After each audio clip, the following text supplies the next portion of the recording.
Invitamos al doctor Eduardo Tapia Risco para que nos venga a explicar respecto a infarto del miocardio y con ST elevado.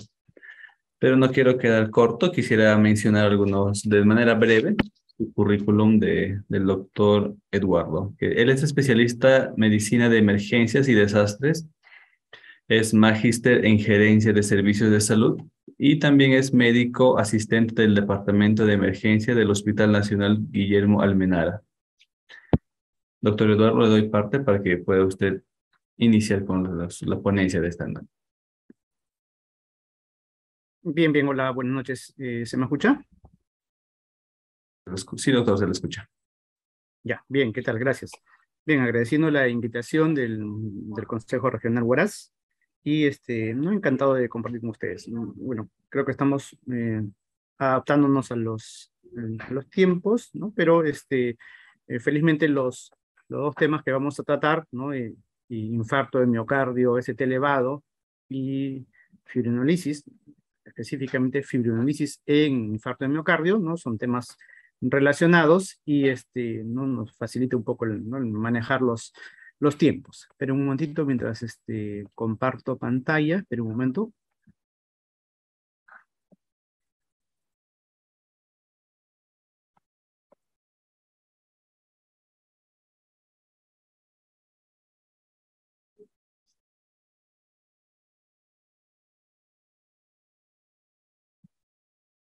¿Me confirman? Sí se ve, ¿no? Cierto. Sí, doctor, se le alcanza a ver. Bien, entonces vamos a hablar del infarto de miocardio ST elevado, ¿no? Bueno, hablando en general del infarto, de la cardiopatía coronaria, ¿no? Y sabemos pues que a nivel mundial es una de las primeras causas, ¿no? De muerte.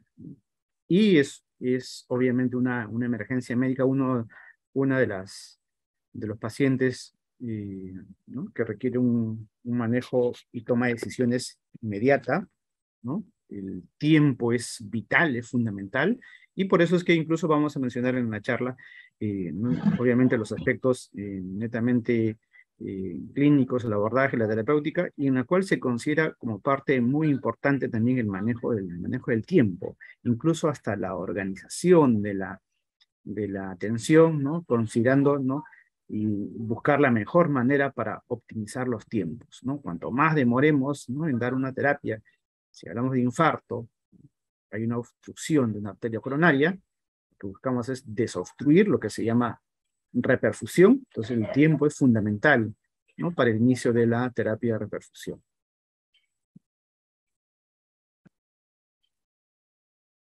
Un momento. Bien, entonces, justamente los pacientes que se presentan, ¿no?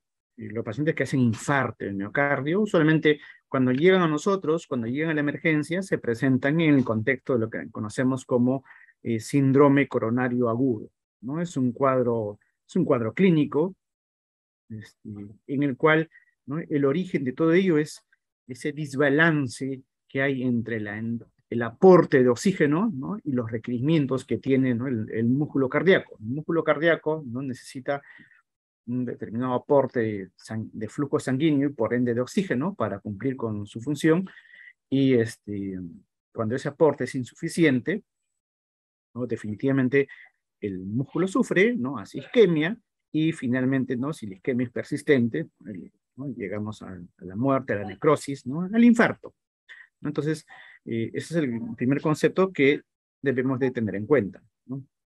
Hay definitivamente una alteración en la circulación coronaria, ¿no? Y, y cuando hablamos ya del infarto de miocardio, ¿no? Lo que está claro, como ya hemos dicho, es que tiene que haber, hay muerte de tejido, ¿no? Hay necrosis, ¿no? Y las definiciones nos hablan, pues, de que tengamos una evidencia eh, de necrosis, ¿no? Ya sea, puede ser electrocardiográfica, ¿no? Ya sea enzimática, pero ¿no? Hay algunas cosas también a tener en cuenta, considerando que el tiempo, les decía, es sumamente importante, es sumamente valioso, ¿no? Y sabemos que una de las formas de valorar el infarto es con las enzimas cardíacas, ¿no? O con las troponinas, ¿no? Pero que en el caso de lo que nos convoca en el tema de hoy, del síndrome coronario ST elevado, ¿no? Si es que no hay forma de tener de manera inmediata o casi inmediata, ¿no? mediante dispositivos, ¿no? Point of care, ¿no? De resultados casi inmediatos, las enzimas cardíacas no necesitamos de ellas, no necesitamos de la troponina, ¿no? Para tomar una decisión, como lo vamos a hacer más adelante. Entonces, es ese paciente que tiene evidencia de necrosis en un contexto, en un contexto clínico compatible con isquemia. O sea, cuando hablamos de contexto clínico, estamos hablando del paciente que probablemente tenga factores de riesgo asociados, ¿no? Y que viene pues usualmente con un dolor, ¿no? Característico, pero también sabemos que no todos los pacientes vienen con una clínica, como se dice, de libro, ¿no? Hay pacientes que pueden presentar lo que se llaman equivalentes anginosos, ¿no? Eso también es importante tener en cuenta.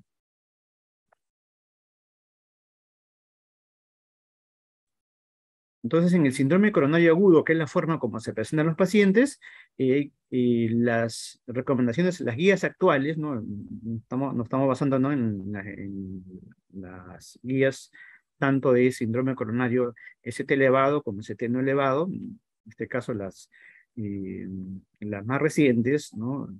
O los últimos grandes consensos de las grandes guías son las guías europeas, nos estamos basando básicamente en ellas, ¿no? Nos hablan de que el síndrome coronario no solamente es el paciente que presenta un dolor típico, ese dolor retroesternal, opresivo, ¿no? Que de pronto pudo haber sido desencadenado con el ejercicio, ¿no? Que puede calmar, ¿no? Siempre se decía de repente con el uso de vasodilatadores, sino abarca todo un espectro más amplio, ¿no? Incluso entra dentro de ese espectro, ¿no? Los pacientes que hacen parada cardíaca, o se considera también a los pacientes que presentan, ¿no? A raíz de la isquemia, ¿no? Como consecuencia de la isquemia, que hacen inestabilidad, ya sea eléctrica o hemodinámica, ¿no? Shock cardiogénico, y también están incluidos incluso los pacientes que fueron más allá y hacen, por ejemplo, complicaciones, ¿no? Complicaciones, ¿no? Pueden ser complicaciones mecánicas, ¿no? Complicaciones valvulares, por ejemplo, ¿no? Producto de la necrosis, ¿no? Y, y pacientes también en los cuales el paciente tuvo dolor, pero cuando llega al hospital, resulta que cuando llega al hospital ya no lo presenta, también no es que porque en el momento que está llegando al hospital no lo presenta, debemos de, digamos, subestimar o descartar, ¿no? Esa posibilidad, ¿no? También son pacientes que requieren una valoración adecuada.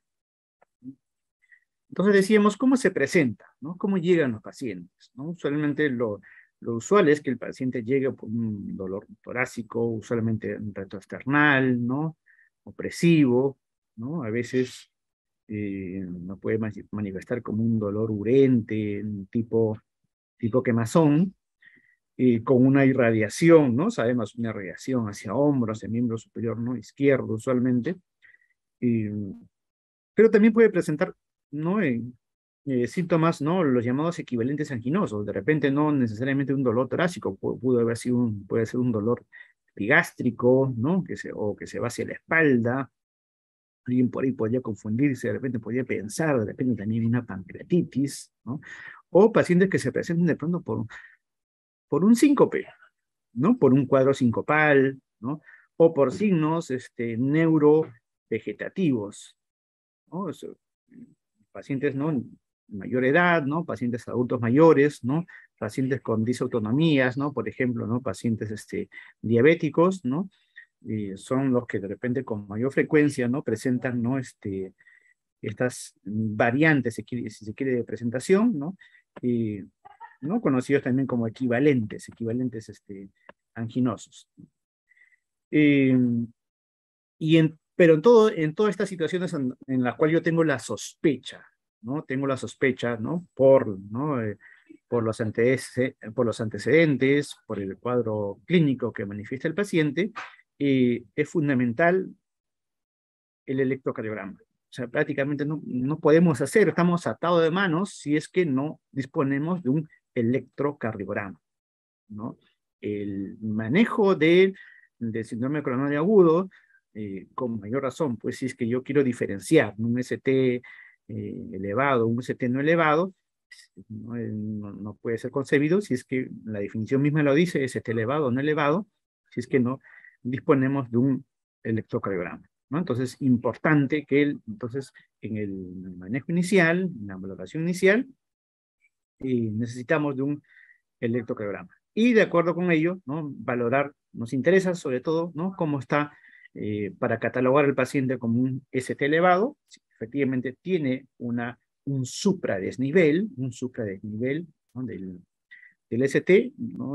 Siempre se nos dice, y hasta ahora se mantiene, ¿no? la indicación, que tiene que ser pues en dos derivaciones contiguas, ¿no? Derivaciones que miren la misma cara, ¿no? Entonces, esa es una posibilidad. Y la otra es que el paciente no tenga elevación del segmento ST. ¿Ya? Pero ojo que, miren, incluso para efectos de manejo, ¿no? Se ha ampliado un poco. Se recomienda,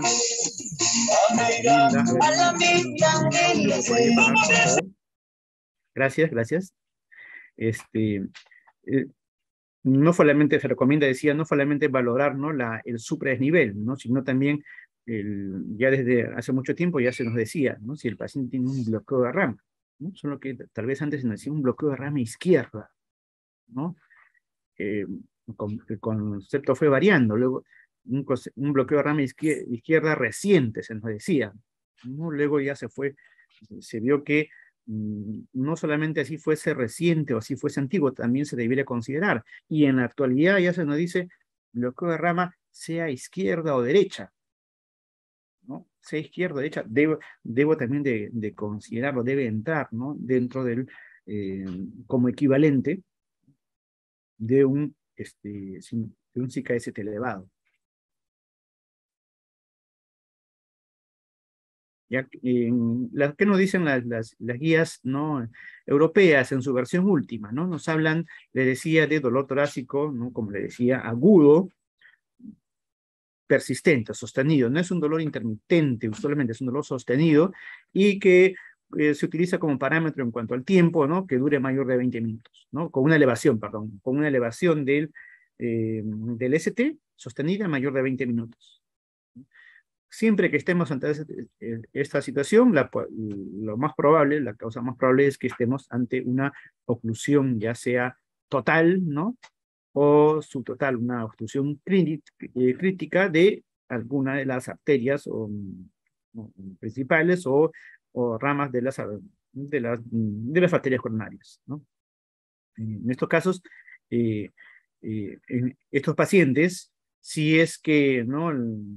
Si es que la enfermedad sigue su curso natural, ¿no? Usualmente, ¿no? van a progresar, ¿no? Una elevación del ST elevado, ¿no? Y posteriormente, ¿no? A signos ya también incluso electrocardiográficos ya de necrosis.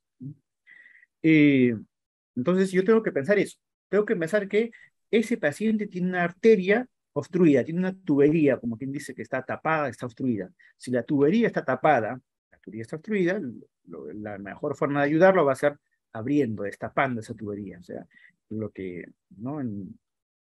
Lo que viene a ser la reperfusión, ¿no? Pensar o diagnosticar un síndrome coronario, en este caso un ST elevado, ¿no? Nos debe llegar a pensar casi inmediatamente en la reperfusión. Es lo que más va a ayudar al paciente, reperfundir, o sea, en reabrir esa circulación, ¿no? Y ante ello, pues, ¿no? Siempre, ¿no? Se nos viene, ¿no? Se nos viene a la mente, y incluso la bibliografía todavía siempre van a ver, entonces tengo que ver cómo voy a reperfundir, cómo voy a abrir esa arteria, esa coronaria, ¿no? Y sabemos, pues, desde hace mucho tiempo que las dos formas, ¿no? más inmediatas, por decirlo así, dependiendo obviamente de la disponibilidad del lugar en el que estemos, son mediante ya sea la angioplastía, o lo que se conoce también como intervención coronaria percutánea, o la fibromialgia, ¿no? lo que teóricamente si se dispone de todo el material, de toda la logística, de toda la infraestructura no adecuada, ¿no? Son esas dos posibilidades, ¿no? ¿No? Sabemos que también está también, ¿no? También otra forma es la quirúrgica, ¿no? Pero en un momento agudo, ¿no? Esas son las dos formas posibles de reperfundir, ¿no? Intervención coronaria percutánea, cateterismo, colocación de un stent o fibrinolisis. Ahora viene la pregunta, entonces, ¿de qué va a depender? ¿No? Anticipadamente ya debemos estar pensando, va a depender también, ¿no? Por supuesto, de lo que tengamos a la mano, lo que tengamos disponible, en qué lugar estemos, ¿no? Sabemos que no en todos los lugares, estamos hablando, ¿no? Por ejemplo, no solamente en nuestro país, puede ser también en otras naciones, ¿no? No todas las ciudades, no todas las poblaciones tienen un hospital cercano en donde se puede hacer, por ejemplo, intervencionismo, ¿no? Pero sí debieran, ¿no? De tener, ¿no? Al menos, ¿no? En hospitales, ¿no? Regionales se debería disponer la posibilidad, en todo caso, de fibrinolisis, que es la otra forma mm, de apertura de una arteria coronaria, ¿no? Siempre tener en cuenta también, ¿no? Estamos hablando del síndrome ST elevado, pero también la otra posibilidad es que el paciente, como decíamos, no tenga una elevación del segmento ST, venga de pronto con un infradesnivel o que de pronto venga con cambios, ¿no? ¿No? Sobre todo, en este caso, inversión de la onda T, ¿no? Que esos pacientes entran dentro de lo que son, dentro de lo que es el SICA, el síndrome coronario agudo, ST no elevado, que no es el tema de hoy, ¿no? Y de acuerdo con estas posibilidades electrocardiográficas, ¿no? Un electrocardiograma normal, podría ser el caso, o pacientes que tengan de pronto no un supradesnivel, sino un infradesnivel del ST, o que efectivamente estemos, ¿no? Ante una elevación, un supradesnivel. Eso asociado a la clínica, ¿no? Nos va a llevar pues a los diagnósticos. Es obvio que un paciente, ¿no? Con un dolor, ¿no? Torácico que de pronto clínicamente no nos parece un dolor típico, ¿no? Y con un electrocardiograma normal, y que de pronto incluso se le hayan pedido marcadores, en este caso, ¿no? Eh, Niveles enzimas o también troponinas. En otros lugares se habla, ¿no?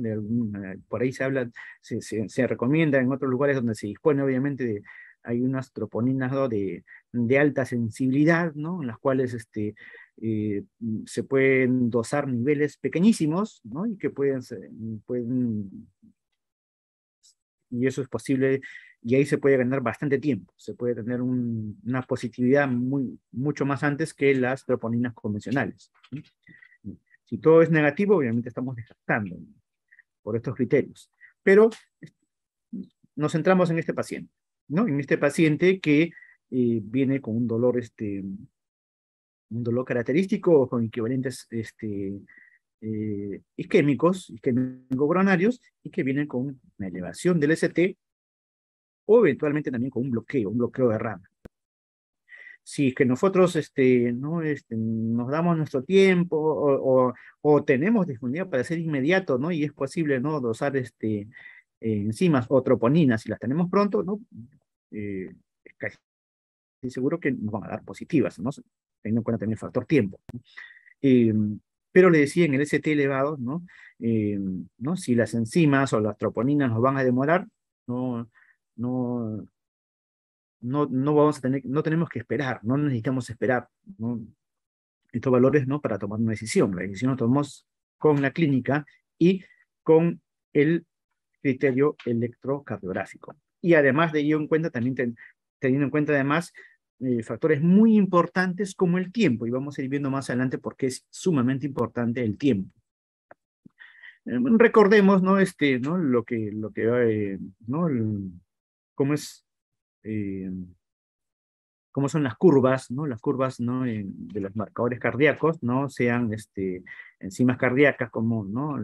La CPK, en este caso CPK MB, o las curvas de troponina, que obviamente van a ser, los picos van a ser mayores cuando el paciente no ha sido reperfundido, ¿no? En cambio, si el paciente logra una reperfusión no exitosa, ¿no? Producto del manejo, ¿no? ¿No? El pico de la curva va a ser menor, ¿no? Tenerlo en cuenta también, sobre todo cuando tenemos situaciones en las cuales de repente es un ST no elevado, y igual el paciente llega a infarto, y a veces eh, hacemos entra en la valoración diagnóstica también la curva enzimática, ¿no? Pero recordar también que en este paciente que se nos presenta con un dolor, ¿no?, torácico sugestivo, ¿no?, de ser isquémico coronario, ojo que no es la única causa eh, posible. El infarto no es la única causa, ¿no? Podemos tener no solo causas cardíacas, podemos tener causas extracardíacas que también eh, no puedan dar una clínica similar en cuanto al dolor, ¿no? Un paciente, ¿no?, con pericarditis, con miocardiopatías, hablando ya de patología cardíaca, ¿no? Puede ser un dolor que pueda semejar, pueda hacernos parecer que es un dolor isquémico coronario, ¿no? Un paciente con una urgencia, una crisis hipertensiva, un paciente valvular, son posibilidades que tenemos que tener en cuenta en cuanto a los diagnósticos diferenciales. Pero también le decía, hay causas extracardíacas, ¿no? Pulmonares, ¿no?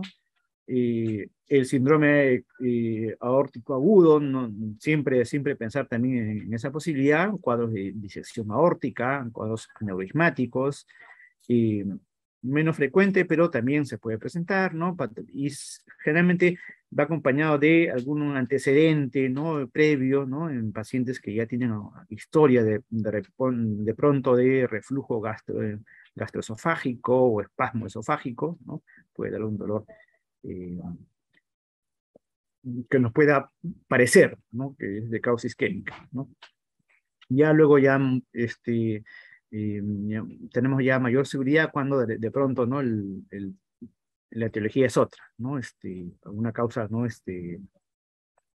¿no?, osteoarticular, ¿no? Pero lo que nos debe interesar es rápidamente, ¿no?, diferenciar si es que estamos, en este caso, ante un síndrome coronario, ¿no? Y como decíamos, ¿no?, buscando la evidencia, ¿no?, del daño miocárdico, ¿no?, presencia de necrosis, que ¿no?, esa información nos lo puede proporcionar el electrocardiograma, ¿no?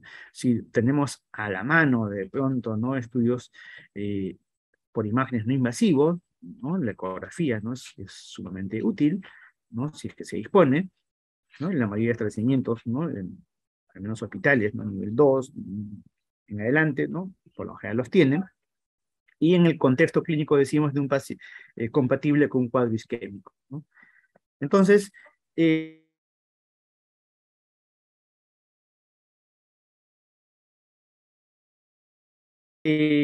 decíamos, el dolor era epigástrico, o el paciente puede venir con signos neurovegetativos, el paciente hizo un síncope, algún otro equivalente, ¿no?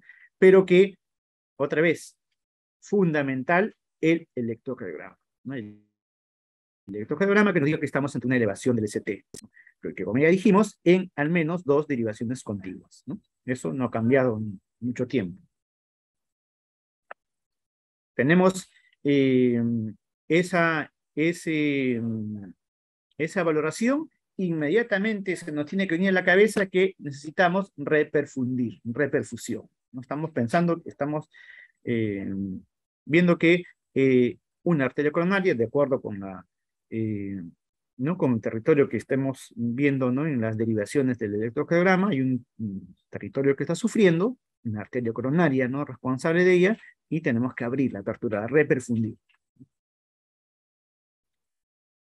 Les dije también que tener en cuenta las últimas guías, ¿no? Hicieron el añadido de pacientes con bloqueo de rama. Ojo, ¿no? Bloqueo de rama, así sea nuevo o antiguo. ¿no? Debe entrar en la consideración, pacientes con bloqueo de rama, y no solo izquierda, puede ser izquierda o derecha, ¿no? Como antecedente previo ya lo tenía, conocido o no conocido, pero también entra dentro de los criterios, si es que lo asociamos a la clínica sobre todo. En estos casos, como decíamos, la recomendación es manejarlas, ¿no? Como si estuviésemos ante un ST elevado. No se verá el ST elevado, hay bloqueo de rama, pero debemos de manejarlo como un ST elevado. Y como decíamos, ¿no? Viene la pregunta, entonces, ¿cómo abrimos? ¿No? Y estas son las dos posibilidades, ¿no? O estamos en un lugar, ¿no? Que un centro, un establecimiento que dispone de hemodinamia, dispone de todo el equipo para hacer intervencionismo, lo que se llama intervención coronaria percutánea, o de pronto estamos no en nuestro centro, pero de repente en otro hospital cercano se puede referir, y es muy importante el manejo de los tiempos, el factor tiempo, o en todo caso no lo vamos a poder hacer, ¿no? Vamos a ver bien más adelante cómo manejamos los tiempos. La otra forma de reperfundir es con la fibrinólisis, ¿no? Entonces desde hace ya mucho tiempo siempre ha existido la pregunta, entonces, ¿qué será mejor? ¿Qué será mejor? ¿No? Angioplastía o fibrinólisis, ¿no? Lo que, ¿no? Definitivamente, ¿no? También dependiendo del tiempo, usualmente la mayoría de estudios, ¿no? En lo que se ha visto el beneficio es en pacientes manejados, pues, cuanto más precozmente, ¿no? Mejor el resultado, ¿no? Pero hay estudios, ¿no? Que nos hacían ver, por ejemplo, ¿no? ¿No? Comparaciones, ¿no? En cuanto, por ejemplo, complicaciones en los pacientes, ¿no? A los 30 días, ¿no? Comparaban pacientes que habían recibido fibrinólisis versus pacientes que habían recibido angioplastía, ¿no?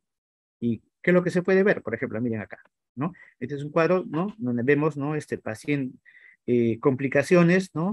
De acuerdo con el momento en el que, con cuánto tiempo se presentaron, el tiempo de presentación del paciente, ¿no? Paciente que vino muy tempranamente, antes de la hora, de 1 a 2 horas, que vino más de 6 horas, y la diferencia en complicaciones, ¿no? A los 30 días, dependiendo si se utilizó fibrinólisis o angioplastía, ¿no? Podemos ver, por ejemplo, pacientes que llegaron muy tempranamente, pero aún así, de repente un porcentaje, ¿no? De hasta 6%, ¿no? De mortalidad, ¿no? A los 30 días en pacientes que usaron fibrinólisis, ¿no? Versus, miren, 4.7 en pacientes que se empleó angioplastía, ¿no? De repente ya no más tempranamente, un tiempo un poquito más retrasado, de 2 a 3 horas, ¿no? Pacientes que acuden con 2 a 3 horas de iniciado el cuadro, ¿no? Complicaciones en mortalidad. En cuanto a mortalidad, pacientes que con fibrinólisis, ¿no? 7.3%, ¿no? Con angioplastía, 5.1%, menor, siempre menor, ¿no? Más de 6 horas, ¿no? En más de 6 horas, ¿no? Se separa un poquito más esa diferencia porcentual, ¿no? Mortalidad 12.7 en pacientes que llegaron después de las 6 horas y se empleó fibrinólisis, ¿no? Versus 8.5 en pacientes en los que se empleó angioplastía, ¿no? Y si lo vemos de manera global, ¿no? Las complicaciones en cuanto a muerte, 7.9, ¿no? Versus 5.3, ¿no? Algo menor para los pacientes que recibieron angioplastía. Lo mismo sucede con, por ejemplo, pacientes que reinfartaron, ¿no? Pacientes que reinfartaron, ¿no? 6.7, ¿no? Versus 2.4. Incluso ¿no? La ventaja es mayor, ¿no? A favor de la angioplastía.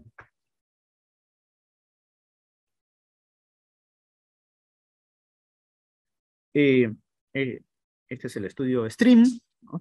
En el cual, ¿no? Eh, por ejemplo, lo que se buscaba era ver complicaciones en cuanto en cuanto a hemorragias o complicaciones, ¿no? Complicaciones cerebrales, ya sea, ¿no? Hemorragia, ¿no? O infarto también, ¿no? Y también, o sea, definitivamente también se pudo ver, ¿no? La ventaja, o mejor dicho, la menor incidencia de complicaciones, ¿no? Hemorrágicas, eh, o incluso strokes, ¿no? Eventos de ACV isquémico, ¿no? Siempre, ¿no? En favor, ¿no? De la angioplastía, ¿no? O sea, definitivamente los pacientes que reciben fibrinolisis, en este estudio se pudo ver, ¿no? Se pudo ver que eh, tendían a ser un poco más de complicaciones, ¿no? Hemorrágicas o de infarto cerebral, ¿no? Versus la angioplastía, ¿no? Y luego, en realidad, pues hay gran cantidad de estudios. Lo que se trató de ir viendo luego también cómo variaba esto, ¿no? Según el tiempo. O sea, si es que había algún momento en que se podía uno beneficiar de ambos, ¿no? Uno era superior al otro, o de pronto hay momentos en que ya no era de utilidad alguno de ellos. Pero por ello es muy importante tener en cuenta algunos aspectos en cuanto al diagnóstico, al momento en que se evalúa al paciente, ¿no? Y hay un concepto, un término que lo vamos a encontrar con cierta frecuencia, es lo que se llama el primer contacto médico. Es muy importante, ¿no? Dentro del árbol de decisiones, las decisiones que vamos a tomar, ¿no? El momento en que el paciente es atendido por un personal de salud capacitado, ¿no? Usualmente en nuestros medios, ¿no? Va a ser un médico, ¿no? Que obviamente que tenga la posibilidad de tener un electrocardiograma, ¿no? Muy tempranamente, ¿no? ¿No? Siempre el tiempo, ¿no? Estándares, ¿no? En los primeros 10 minutos, que pueda disponer de un EKG, un electrocardiograma, disponer e interpretarlo, ¿no? Y que además de ello no esté capacitado para poder realizar las intervenciones iniciales necesarias, ¿no? ¿No? A un tipo de estabilización, un tipo de manejo inicial, ¿no? Pero es importante, ese momento es el que se conoce como el momento cero, ¿no? Para la toma de decisiones, ¿no? Pero obviamente también eh, viendo la historia, evaluando cuánto tiempo tiene el paciente de iniciado el evento, es también sumamente importante, ¿no?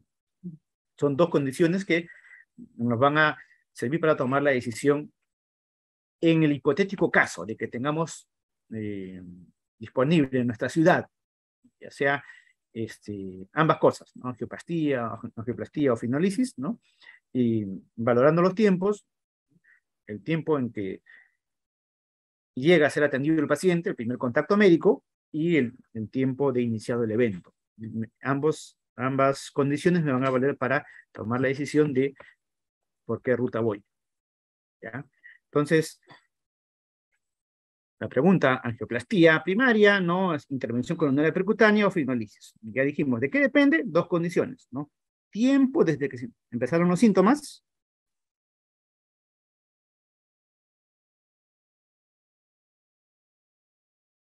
¿ya? No es igual que, ¿no? Pacientes con manejo de reperfusión en las 2 primeras horas de iniciado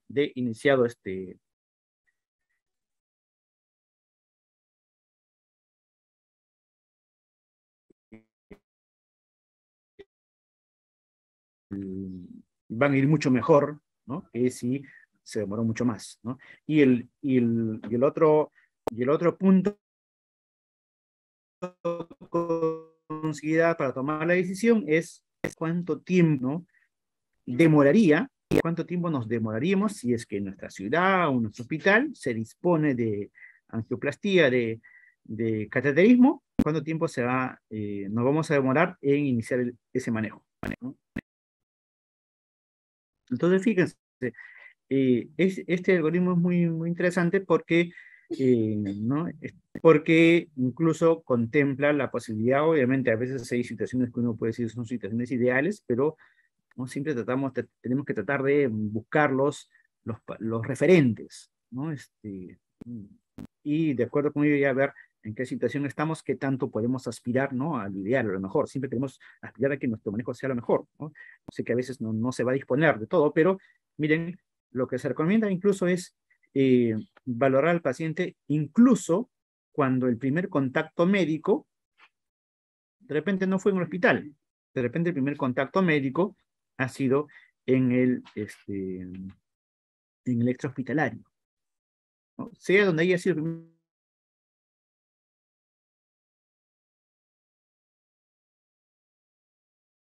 primer contacto médico, el primer contacto médico es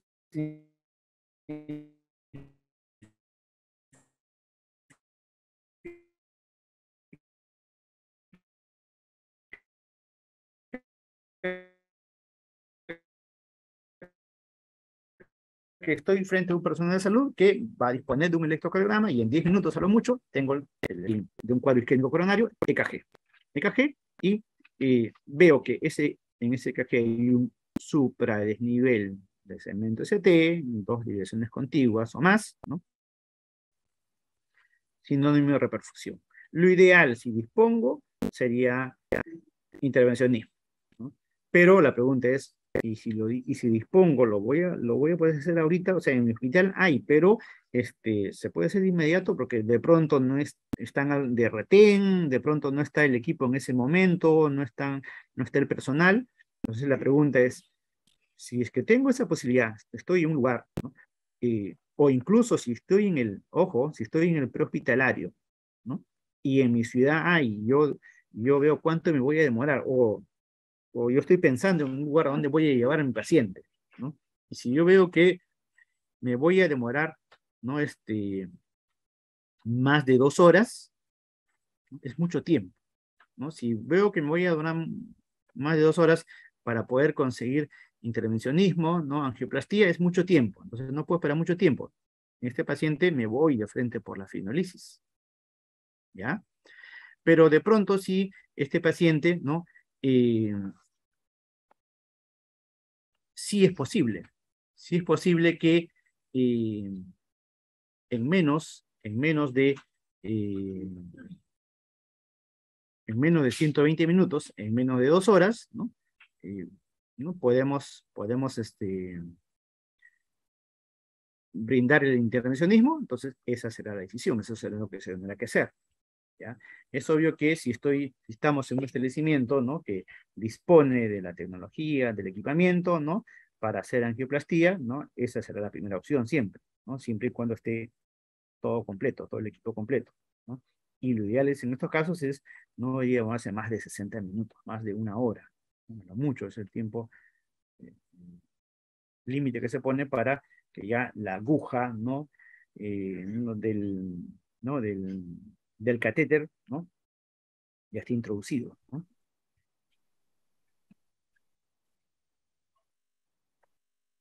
Entonces, para mi toma de decisión, ¿no? Importante, ¿no? Cuánto tiempo lleva el paciente de instalado el cuadro y la evaluación, el momento en el que tiene el primer contacto médico, es la hora cero, ¿no? EKG tomado e interpretado como, obviamente, como un ST elevado. Entonces, el otro factor, decíamos, es el tiempo de transcurrido desde que ocurrió el evento. Miren, en la actualidad se considera que, ¿no? Podemos emplear cualquiera de los dos puede ser válido, obviamente uno va a ser mejor que el otro, ¿no? Uno tiene más ventajas si es que se dispone la angioplastía, y en el caso, pero ambos pueden ser útiles si es que estamos en las 12 primeras horas, ¿no? En las 12 primeras horas de iniciado el cuadro, ¿no? Lo que me voy a plantear es este esquema que les había mostrado, ¿no? Si el paciente tiene menos de 12 horas de iniciado el cuadro, ¿no? Me voy a plantear este esquema. ¿Cuánto tiempo me tomaría para la angioplastía? Si es más de 2 horas, no puedo esperar mucho tiempo, fibrinolisis, ¿no? Si me voy a demorar menos de 2 horas, opto primero de una vez por la angioplastía. ¿Ya? Entonces, nuevamente, paciente con menos de 12 horas de iniciado el evento, ¿no? Lo ideal siempre va a ser angioplastía. siempre lo mejor. Pero si es que se dispone, si en el hospital no hay, me voy a demorar mucho, estoy yo en mi ciudad, no hay, y referirlo a una ciudad donde sí se dispone, va a tardar mucho más tiempo, imposible, no puedo dejar ahí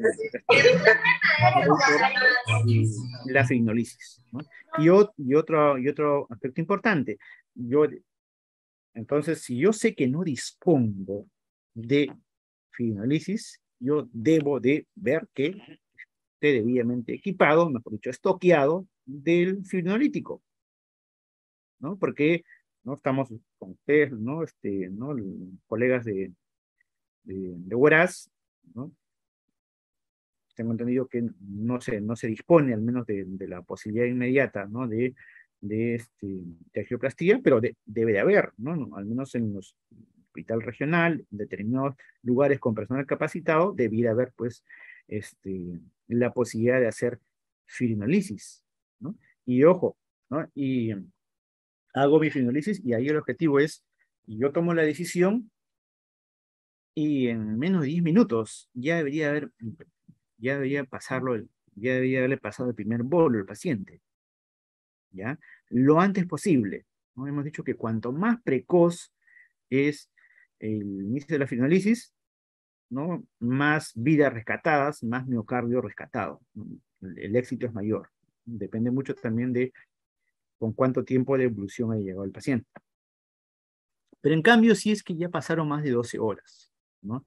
Si ya pasaron más de 12 horas, ¿no? No se recomienda ahí la fibrinolisis, ¿no? No se recomienda la fibrinolisis, ¿no? Si es que ya pasaron más de 12 horas, ¿no? Ahí hay que considerar, ¿no? La angioplastía, no sé, la intervención coronaria percutánea en dos situaciones, ¿no? Primero, pacientes que eh, eh, tengan síntomas, ¿no? Hay persistencia de síntomas o que pacientes que tengan ya sea inestabilidad, ¿no? Hemodinámica o eléctrica, ¿ya? ¿No? Esa es una de las situaciones, ¿no? Y la otra es, para todo paciente, miren, incluso que tenga de 12 hasta 48 horas, ¿no? ¿No? Con inicio de síntomas, ¿no? Hay algunos que recomiendan, pero ya la indicación ya no es clase 1, sino clase 2A, ¿no? Definitivamente sí se van a beneficiar clase 1 en la primera situación, paciente con síntomas, con inestabilidad hemodinámica o eléctrica, y la indicación es 2A, ¿no? Nivel de evidencia B en pacientes entre 12 y 48 horas, ¿no? Eh, Eso es algo que, ¿no? Hace algunos años atrás no se había considerado, ¿no? Y eso gracias a algunos estudios, ¿no? El estudio en Brave 2, ¿no? Fue en el que se vio que pacientes, incluso con tiempos mayores a las 24 horas, ¿no? Podían beneficiarse eh, de la angioplastía. Un momento. Y hay otra situación más, ¿no? Pacientes que llegan con nosotros después de las 48 horas, ¿no? Pacientes después de las 48 horas, ¿no? De tenido un evento, ¿no? Probablemente ese paciente ya hizo onda Q, ¿no? Ya hizo QS, ¿no? En estos pacientes, ¿no? Si los pacientes están estables y asintomáticos, ¿no? ¿No? Se les debe de realizar, ¿no? Una coronografía, sí, ¿no? Un cateterismo, ¿no? Básicamente, ¿no? Para valorar, pues, el estado, ¿no? De las bacterias coronarias, ¿no? Pero, ojo, no está indicado ahí, ¿no? Eh, de primera intención, no está indicado colocación de un dispositivo, de un stent, ¿no? Me sirve básicamente como, como diagnóstico, ¿no? Muy probablemente ese paciente ya con mayores estudios, ¿no? Complementarios, se verá, pues, si es que vale la pena o no ya otro tipo de reperfusión. En este caso será reperfusión quirúrgica, ¿no? Pero definitivamente después de las 48 horas no está indicado, no hay indicación de reperfusión, ¿no? En vía intervencionista, ¿no? Y esto acá, ¿no? Lo puede incluso revisar, ¿no? En las vías últimas, ¿no? la mayoría de estas recomendaciones, como por ejemplo el, ¿no? La terapia de reperfusión cuando el paciente tiene menos de 12 horas, ¿no? El, eh, la angioplastía, el que la angioplastía primaria, ¿no?, tenga mayor beneficio que la fibrinolisis, ¿no?, de acuerdo con los plazos, ¿no?, sobre todo en las 12 primeras horas, ¿no? ¿No? Son eh, recomendaciones ¿no?, de clase 1, o sea que definitivamente, ¿no?, van a beneficiar al paciente, ¿no? ¿No?, incluso el realizar un cateterismo, una angiografía temprana, ¿no?, en las primeras 24 horas, también es una recomendación de clase 1, aunque el nivel de evidencia es C, ¿no? Pero, o sea, definitivamente hay muchas situaciones en las cuales los pacientes se beneficiarían, pero tenemos que tener en cuenta pues la logística, el equipamiento que tengamos.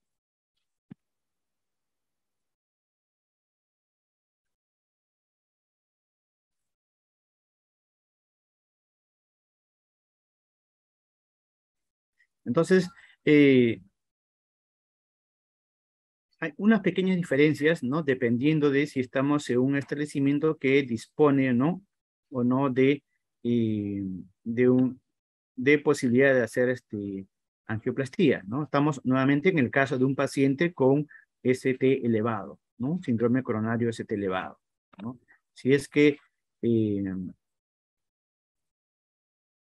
si es que el paciente está dentro de las primeras 12 horas, tenemos que preguntarnos, ¿no?, cuánto tiempo nos vamos a demorar hasta la posibilidad de brindarle intervencionismo, angioplastía, ¿no? Si definitivamente nos va a tomar eso menos de 2 horas, vamos como primera opción la angioplastía, ¿no? Si no es posible hacerlo en menos de 2 horas, nos tomaría más tiempo, fibrinólisis, ¿no? Fibrinólisis, ¿no? Pero yo tengo que saber que después de la fibrinólisis yo tengo, debiera idealmente referir a un paciente a un establecimiento que con la posibilidad de, de que se disponga de intervencionismo. Yo sé que en nuestro país no siempre ello va a ser posible, ¿no? Incluso en otros lugares, ¿no? Por eso es que se recomienda incluso la posibilidad de hacerlo, ¿no?, en el prehospitalario, ¿no? Porque le administran el bolo, incluso ellos tienen la facilidad de que de repente no utilizan, ¿no?, como nosotros que utilizamos en nuestro medio alteplase, ¿no?, utilizan tenecteplase, que es un solo bolo, ¿no?, y después de eso están trasladando al paciente, ¿no?, a un lugar con intervencionismo, ¿no? ¿No? Y hemos aplicado la fibrinolisis, ¿no?, y tenemos que valorar luego si es que hay o no criterios de reperfusión, ¿no? Si es que hemos tenido un descenso del ST mayor del 50%, ¿no? Si no ha sido así, o incluso si han habido complicaciones, como complicaciones, ¿no?, hemodinámicas, ¿no?, complicaciones, ¿no?, del ritmo, definitivamente, o hemodinámicas, como decía, ¿no?, ese paciente tendría que ir, ¿no?, a intervencionismo, ¿no?, intervención coronaria percutánea. ¿No? Entonces, si es que no ha sido así, tiene que ir a intervención percutánea, ¿no? ¿No? Si es que fracasó, mejor dicho, ¿no?, una intervención de rescate, se le llama así, una angioplastía o intervención coronaria percutánea de rescate, ¿no? Pero si es que sí reperfundió, tuvo la suerte de reperfundir, ¿no? De todas maneras, ¿no?, estos pacientes, ¿no?, se les va a recomendar, ¿no?, idealmente intervencionismo, sobre todo para valorar, ¿no?, el estado, ¿no?, de sus arterias, el flujo, ¿no?, el flujo coronario, ¿no?, que tanto se ha restablecido el flujo coronario, ¿no?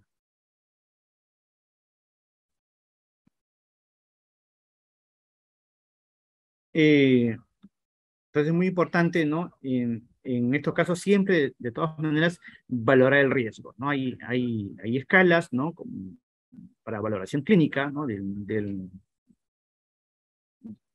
riesgo clínico del paciente, ¿no? Se puede valorar también por medio de imagenología, ¿no? Por medio de la imagenología, la ecografía, por ejemplo, ¿no? La ecocardiografía es muy importante, ¿no? Por ejemplo, ¿no? ¿No? Para valorar, ¿no? Extensión, territorios, ¿no? Motilidad, pero también, ¿no? Para valorar, ¿no? Complicaciones, sobre todo complicaciones, ¿no? Mecánicas. Y importante tener en cuenta que post-fibrinolisis, si es que estoy en un lugar donde no dispongo, idealmente se debiera, ¿no? Si es que en mi ciudad hay, se debiera derivar al paciente a un centro que tenga posibilidad de intervención. Importante, ¿no? La piedra angular es reperfusión, abrir, ¿no? Pero además tengo que pensar, ¿no? También en la terapia, ¿no? La terapia coadyuvante, ¿no? Se ve que estos pacientes, ¿no? La mayoría de estos pacientes se van a beneficiar, por ejemplo, del uso temprano de beta bloqueadores, ¿no? En el caso de los calcio antagonistas, por ejemplo, no se ha demostrado que haya mayor beneficio. Los inhibidores ECA, ¿no? Por ejemplo, sí se ve que tienen tempranamente empleados, ¿no? Sí van a aportar beneficio para el paciente. Valorar si el paciente tiene complicaciones, se tendrán que manejar las complicaciones, ¿no? Desde complicaciones metabólicas, muy importante estar viendo, ¿no? Cómo va la glicemia del paciente, hasta las complicaciones cardíacas o cardiovasculares propiamente, ¿no? Trastorno del ritmo, inestabilidad hemodinámica, ¿no? Valvulopatías, ¿no? Como complicación mecánica también. Y en última instancia, incluso también valorar, ¿no? Cirugía de reperfusión, ¿no? ¿No? Obviamente, si es que se dispone, o en algunos casos, eventualmente tendrá que referirse al paciente, si es que no ha habido fracaso, no hay posibilidad de reperfundir, ¿no? Por los dos medios que hemos visto, ¿no? Angioplastía o fibrinolysis, ¿no? Ese paciente tendría que valorarse la posibilidad de beneficiarse de una reperfusión quirúrgica, ¿no? Entonces, eso, ¿no? A grandes rasgos con respecto a ¿no? Lo que es el manejo del síndrome ST elevado.